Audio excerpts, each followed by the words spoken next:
Pass நம்ம client ஒரு அரை மணி நேரம் சேர்த்து எழுதுக்குறோன்னு கேட்டுக்கிட்டான். டேய் அடுத்த கியூல நிக்கிறேன் தெரியாது. நம்ம வெளில ஊத்துறா. ஏய் பயா இந்த தொடச்சிட்டு போ. தம்பி, அழுகை மையம்னா என்னப்பா? அதுவா பாட்டிமா, கல்யாணத்துக்கு அப்புறம் என் பொண்டாட்டி கொடுமை தாங்க முடியாம ஒரு தடவை ஓன அழுக. அப்பதான் தோணுச்சு, நமக்கு மட்டும் தான் இந்த பிரச்சனை இருக்கா இல்ல ஊர்ல இருக்க எல்லாத்துக்கும் இந்த பிரச்சனை இருக்கான்னு விசாரிச்சு பார்க்கும்போது தான் தெரியுது ஊர்ல இருக்க எல்லாத்துக்கும் இந்த பிரச்சனை இருக்கு. அப்பதான் ஒரு ஐடியா தோணுச்சு, நம்ம ஏன் பொண்டாட்டியால பாதிக்கப்பட்டவங்களுக்கு நிம்மதியா ஒரு அழுகிறதுக்கு ஒரு இடத்த பார்த்து அவங்களுக்கு ஒரு அரவணைப்பு கொடுக்க கூடாதுன்னு தோணுச்சு. அப்படி உருவாக்குனது தான் இந்த அழுகை மையம். This is my brand.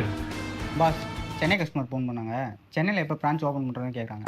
இடம் பார்த்துட்டு இருக்கேன்னு சொல்றா. கூடிய விரைவில். ஏய் 5 நிமிஷம் பார்த்துக்க வந்துடுறேன். சரி. தம்பி, சார் எங்க போறாரு? காலையிலேருந்து அண்ணனுக்கு அன்னைக்கும் சண்டை, அதான் உள்ளே கொஞ்சம் நேரம் அளவு போயிருக்காப்புல.